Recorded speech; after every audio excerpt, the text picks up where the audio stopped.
அப்போ நான் இயக்கம் கண்டு தம்பிகளை அழைச்சிக்கிட்டு சுண்ணாம்பு எடுத்துக்கிட்டு வீதி வீதியா போய் சுவர் எழுத்தெல்லாம் அடிச்சு சுண்ணாம்பு அடிச்சுட்டு அம்பேத்கர் வாழ்க, மதுரை வீதிகளில் சிறுத்தைகள் அணிவகுப்பு எழுது. அதை பார்த்துட்டு தான் ஒருத்தர் வந்து பாமக மாநாட்டில் திருமாவளவனை கூப்பிடணும் போய் அங்கே ரெக்கமெண்ட் பண்ணி தமிழர் வாழ்வுரிமை மாநாடு பெரியார் திடல் நடக்கும்போது என் பேரை கூப்பிட்டாங்க. ஒருத்தர் போய் சொல்லியிருக்கிறாரு, தென் மாவட்டத்தில் சிறுத்தைகள் இயக்கம்னு ஒரு இயக்கம் உருவாயிருக்குது, ஒரு பையன் ரொம்ப துடிப்பா இருக்கிறான், அவனை அழைச்சிட்டு வந்து பேச வைக்கலாம். அப்படி சொன்னவர் யார் தெரியுமா? பேராசிரியர் கல்விமணி, திண்டிவனத்தில் இருக்கிறார், கல்யாணி.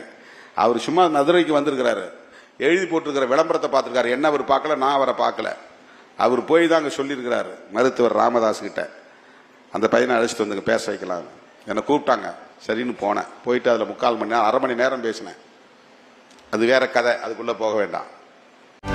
செய்திகளை